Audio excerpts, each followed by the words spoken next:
So, just for starters, thank you very much for coming out. I'm Howard Feinberg. I'm with the Insights Association, the market research and analytics industry, which is also how I ended up as co-director of the Census Project, perhaps DC's most eclectic coalition, as we'll demonstrate here today.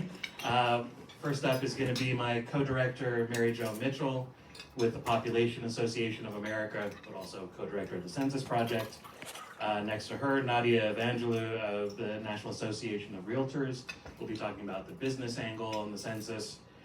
Denise DeSidero of Aiken, right here. She'll be touching on how the ACS impacts tribal nations and Native communities. And Danny Vargas here on the end is with the American Latino Veterans Association. He'll be talking about the veterans' impacts and uses of the ACS.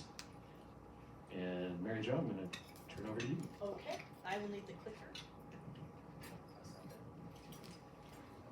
So enough about me. Howard already explained my role with the Census Project, but the Census Project. Those of you not familiar with the Census Project, we're a DC-based coalition comprised of over 800 national, state, and local groups from the private, public, nonprofit, academic sectors, all of whom came together under the rubric of supporting funding for the decennial census and the American Community Survey. And we were created to also serve as a platform for sharing information about the work of the Census Bureau. Our work is really guided with input that we get from our members of our advisory committee, which includes all former Census Bureau directors from Republican and Democratic administrations.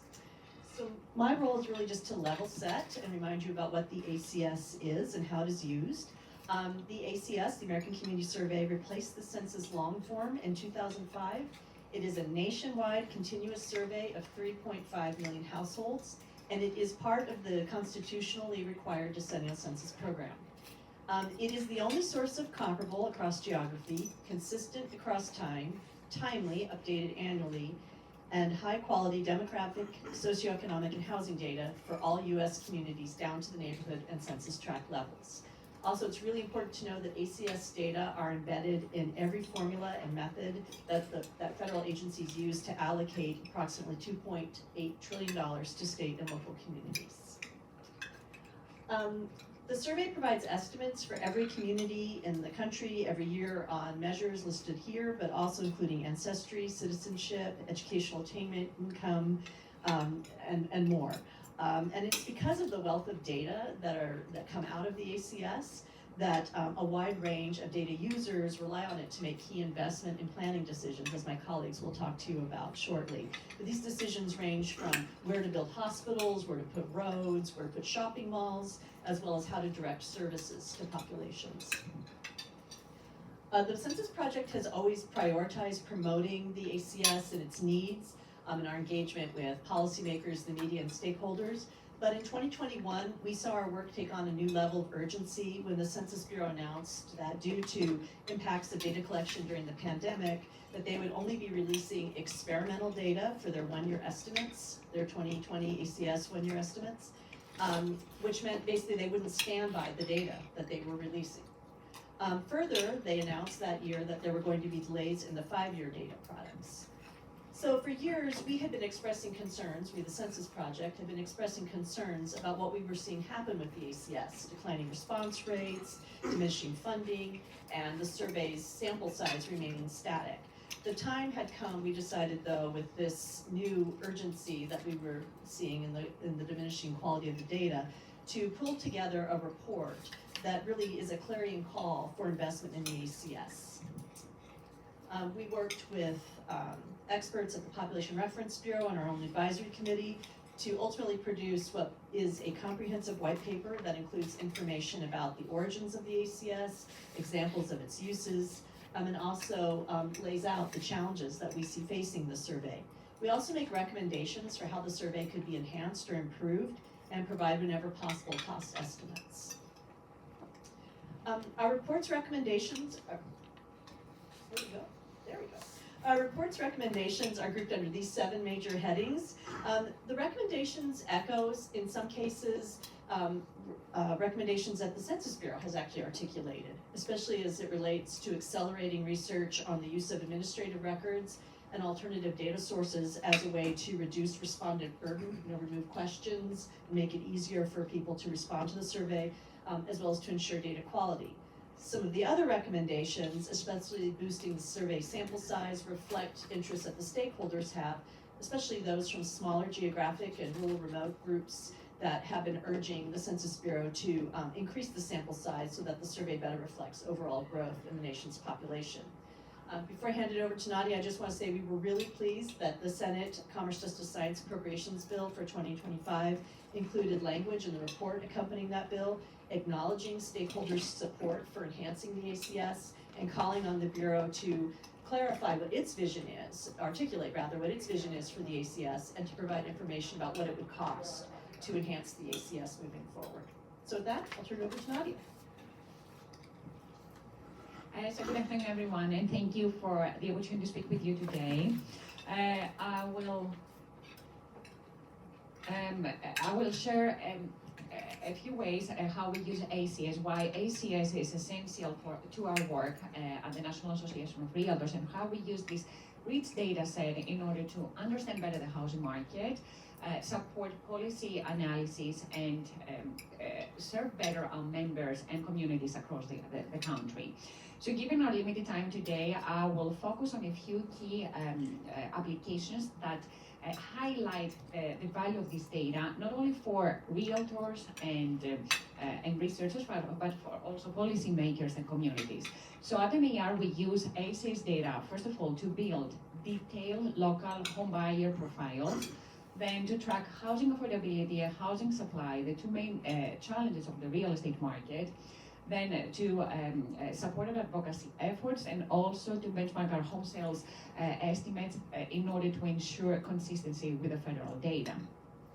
So, for example, so first of all, we, as I mentioned, that what we do is that one of the main, I will say, and unique ways that we use ACS data is to create this profile. So as you know, people don't buy homes at the national market. So they buy homes in Dallas, they buy homes in San Diego, they buy homes like in Pittsburgh, Pennsylvania.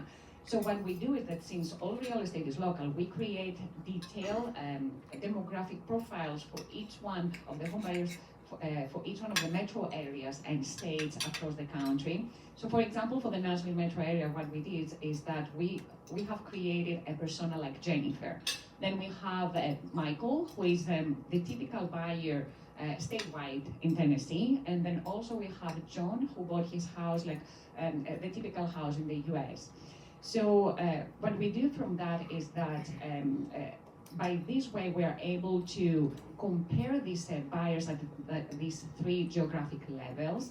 So we have information about demographics, such as like data points about age, income, education, marital and mobility status. And then we are also able to identify what kind of properties they have purchased. So for example, single family homes versus apartments or townhouses, at what price points, and also how they purchased the home. That was all cash transaction, or maybe like they had like to finance. So this information helps our members to understand better who is buying out there, what homes are looking for, and then how to serve their needs better. And for policymakers, these profiles help them to understand if there are any gaps in access to homeownership or any disparities among like metropolitan areas and the national level. We're also able to identify underserved areas or areas with successful stories that can be used as best practices, for example. So let's go through a little very quickly at Jennifer and take a look at Jennifer, Michael, and John. So we see that Jennifer, who represents the typical buyer in Nashville, we see that is younger, about 40 years old, earns a higher income, about $110,000, and is more likely to be married than Michael and John. Why does this matter? Because this data shows that Nashville market is mostly driven by higher income professionals, and that can also explain why affordability is better in Nashville metro area than statewide in Tennessee and nationwide, even though home prices are more expensive over there. Then, as I mentioned, we are also able to identify about what properties they have purchased. And what we see is that Nashville home buyers tend to buy, as expected, newer and more expensive homes. However, they're less likely to pay all cash. So what we see is that, for example, in Nashville, based on the recent transactions, about 24% paid all cash, compared to 31%, which is like the statewide level, and 29% the national level. So these data helps us reveal some trends about household structure, then financing, and also about education. So whatever we need to know in order to make zoning decisions, for example, home buyers assistance like programs. And then this makes our members, realtors, to be more equipped in order to match the buyers with the right homes, and also local leaders to identify if there are any barriers to enter the market. But let's move now to another way that we use the data. And as I mentioned, housing affordability and housing supply are the main two challenges for the real estate market. This is not news, has been out there for many years. But what we do is that we are able to estimate how many of the households can currently afford to buy the home, the typical home. And we can track that over the years. So what we have here, and we can do that by demographic variable, or as well by area as well. So, but I listed here the national figures. What we see is that 41% of the households can currently afford to buy the typical home with a 6.9% mortgage rate. And this share drops significantly to 24 for renter households. So this can also explain why first-time home buyer rate is at record lows, since we have so a few renter households that can afford to purchase a home. In the meantime, what we also are able to identify is that about half of these renter households are cost burden. So this means that they spend more than 30% on rent, and this can also explain why it's so difficult for them to save on down payment and make the transition from rentership to home ownership. And just for comparison reasons, I also included what is them that only 23% of the homeowners are cost burden. So just for comparison to see that half of the renter households are cost burden, and can show how more squeezed renters are currently, and how difficult for them is to save on down payment and then to purchase a home. Another way, we also break down the housing affordability by demographics and by area as well. So here I broke it down by age, and the main reason for that we do is that because we want to show to our members who is out there, who is buying homes. So for example, we see that they should expect from the market to see more older millennials, like 35 to 44, and as well Gen Xers, and as well some younger baby boomers who may decide to downsize since they want to retire.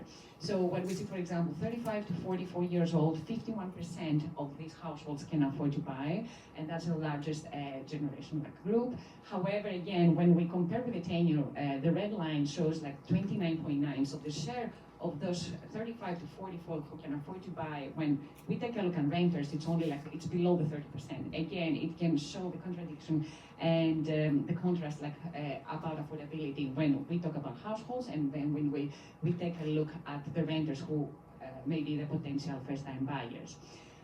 In the meantime, we also combine ACS data with our data as well. So for example, we have we combine it with listings data, and we're able to identify how many listings, for example, by income group they may we need from the housing market. So we recently put out an analysis, and we identified, for example, that we need for households buyers earning about $75,000, we're missing about 420,000 listings, and this is thanks to the data that we have for the income distribution.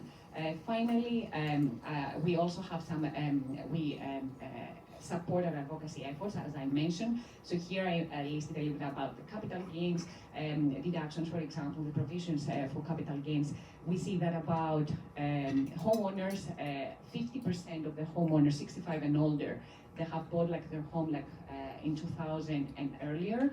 And in the meantime, we see home prices, for example, have appreciated about $300,000 since 1999 and $350,000 since 1989. So this can show how many of the homeowners maybe still feel stuck and not want to sell their home. Also, we have our members report that it's rising concern about homeowners insurance costs, and we are able to identify the areas and the areas and the groups that they have high homeowners insurance costs.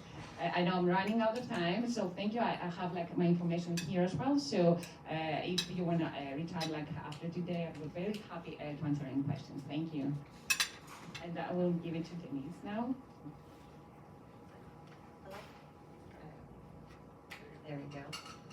Good afternoon. I'm really impressed with everybody. I know you were all up all night watching everything happening. You know, I always like the folks who show up for Census because you guys are really the data people. So it's great to talk to folks who are really interested in this. You know, how many of you have tribes within your state district? I would say even those of you who think you don't like Georgia, Eastern Band probably has a service area, I think, in Georgia. So, and then the urban Indian population these days is about 70%. So 70% of tribal members live off reservation. And we know that because of census data, because we can identify where the tribal members are and where the services are going. You know, as Howard mentioned, we really do have an eclectic group here. And you know, you might say, why do we care about you know, tribal data? Tribal data drives decision making of almost every federal agency, tribal governments, and also non-governmental entities who work with tribes on programmatic services. Because of the government-to-government relationship with tribes, the federal programs are really where that government-to-government, the treaty and trust obligations are carried out, right? So, and every federal agency uses census data, uses ACS data to determine where that funding is going. So really in how the agencies, how the tribes are carrying out your intent for federal funding is determined by that data. So if you have undercounts in your area, in an urban area, in a tribal area, that actually impacts where the money is going because most of the programs are formula funded and population is a big part of that. So if you have an undercounted tribal population in your state, but another state has a really successful census count, that funding will be kind of taken away from your state, from your district, into where the census count is most successful, right? So tribes generally are the most undercounted population in the United States. That's for a number of reasons. Hard to locate, right? A lot of reservations don't have addresses like you or I have, so it's really difficult to identify where the people are. And a lot of times the addresses don't match up with state records. Hard to contact, right? It's you can't just show up on a reservation and start knocking on doors, or res dogs are gonna chase you off before anybody else does, right? They're cute, but you don't pet them. Hard to persuade. You know, there's a lot of distrust in tribal communities for folks who just show up, especially from the federal government, and hard to interview on a lot of the reservations, especially among elders. English is not the first language, so the tribal language will be first, and there are just a lot of gaps in the communication. So, you know, the census generally is a really difficult topic for tribes, you know, so you have to work with the local districts and the tribal government in order to have access, you know, but that makes census, it makes the ACS that much more important because every housing, veteran services, elder services, healthcare, social services, infrastructure, everything is dependent on the census data. So a delayed ACS is really difficult because right now in tribal communities, the group 18 and under is the fastest growing group in tribal communities. But when we have undercounts or we have delays in counts, we're missing those services from the 18, right? You know, if somebody's 17, you know, in 2020, you know, we need to capture the adult services that are needed, the housing and the healthcare and the elders, you know. On tribal communities, 55 is considered a tribal elder, so I hope y'all know that I've now become wiser than I was a year ago. At first I was offended, and I'm like, wait, what does that mean? I get first in line at bingo.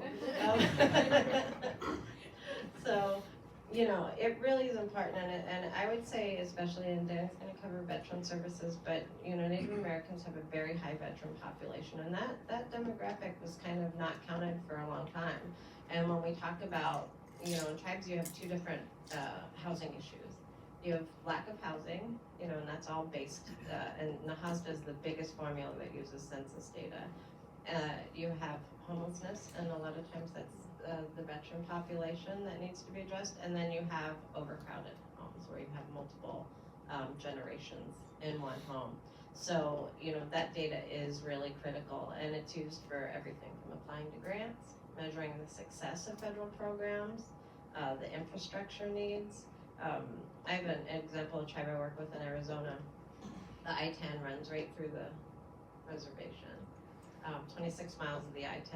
It was improved on this side of the reservation. It was improved on that side of the reservation, but the reservation roads weren't improved because the state kept putting in grants they weren't using the tribal data. When they put in the tribal data and the impact it was having and the economic impacts that the lack of access had, and they put in the data about the like the impacts on safety and everything, then the grant was approved, right? But before then, the tribal data was ignored or it was underdeveloped. So, you know, I think you look back at the first Trump administration, the opportunity, you guys might not even remember the Opportunity Zones project. A number of those areas were in tribal communities, and that was because the data was there, right? The economic data, the socioeconomic data.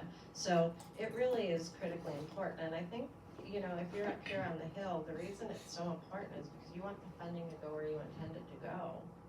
You know, if you intend for housing to go to certain areas, or you see deficiencies in certain states, you want it to go there. You know, the tribal money is the tribal money, right? You know, whatever Chairman Cole and Mike Simpson decide that is gonna happen this year on healthcare and law enforcement and everything else in tribal communities, like that level funding will be there, but the census data, the ACS data, depends where that goes, and you want it to go where the need is most. You know, it's really the most efficient, the most effective, and it can go to the highest use if the data is there to support it. So, you know, really that government-to-government relationship is so important, but it's only as good as the data that backs up your decision-making here. So, thank you. I'm gonna pass it over to Danny now. Thank you so much. So, I don't know how many of you were up late last night with the budget bill. I was up late last night watching the Knicks game. Went to overtime, so I'm a little disappointed this morning with the way that turned out. Again, I'm Danny Vargas. I'm Chairman, Founder, and CEO of the American Latino Veterans Association. Shameless plug. We are an organization whose mission is to help Latino veterans thrive and recognize their indispensable contributions. We're very fortunate to have one of our board members here today, Javen Castro, who is also a U.S. Navy veteran. Any other veterans in the room? So there is one saying that we would say in the military, and that's that people who think they know what they're talking about talk strategy. People who actually know what they're talking about talk logistics. So another thing that goes hand in hand with logistics is intelligence. I spent 12 years in the intelligence community. Between logistics and intelligence, that's all information. It's data. Data is essential to be able to carry out any kind of a military operation, as it is with any kind of government operation, right? So I say that to be able to highlight and emphasize the fact that, look, I've got multiple hats that I wear. I'm also a business owner. I also chair an economic development initiative in Northern Virginia. I'm the former chairman of the workforce board at the state level throughout the Commonwealth of Virginia. everything that we do in terms of planning, in terms of deployment of assets, is strictly dependent on the data that we have, the timeliness and the accuracy and the precision of that data. So that's, I just want to emphasize that to all of you, is that data is king and queen and princess and prince, absolutely essential to have data, because it allows for transparency and accountability. It allows for efficiency in everything that we do in all levels of government. And it provides us some of the important information regarding demographics. Where people are, who they are, what their income is, what their housing situation is, where specifically are they located, to be able to make sure that we are deploying funds and resources and assets in the most appropriate manner possible. As it relates to things like benefits, education and training, healthcare, home loans, entrepreneurship, all of these things are dependent on the availability of accurate, precise data. In terms of the specific needs of veterans, does anybody know how many veterans we have in our country today? Approximately. There's 15.8 million veterans in our country today, of which 1.5 million are Latino veterans. And there are some unique and specific needs of our veteran community. We know mental health is an issue, particularly with post 9/11 veterans, PTSD and things along those lines. They need special health care requirements, education and training in terms of workforce development, so that when they transition out of the military, they can get into great careers, or they can start a business because they're very entrepreneurial. But they all have specific requirements that are important. We have to deal with suicide ideation. We have to deal with military sexual trauma. We have to deal with the untethered population, those veterans that haven't accessed benefits through the VA. This is the population that we need to be able to reach and engage. And if they're not already connected with the VA, we need to be able to make sure that we can access them, so we can inform them of the benefits that they've earned.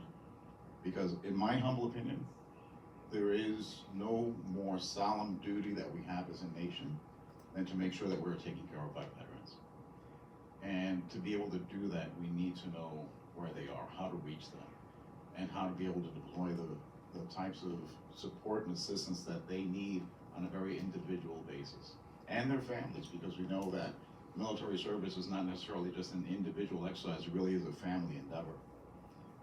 So that's why I just want to make sure I impress upon you the fact that this is the type of information that allows for smart, efficient government.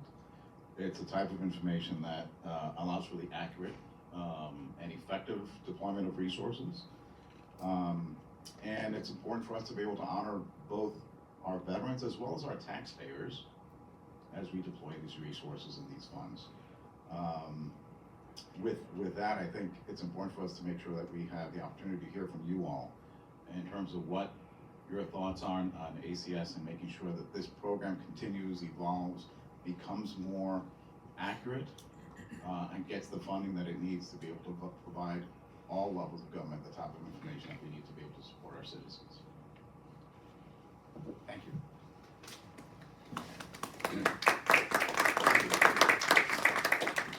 So before we hit Q&A, I just want to touch on a couple things, bring it together. We talk about respondent burden when it comes to surveys for any government survey.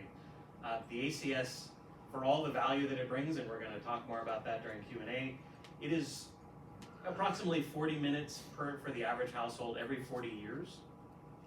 For me, it took a lot more than 40 minutes, although I had to answer it a couple years ago. But then again, I take things ridiculously seriously, and I overthought it.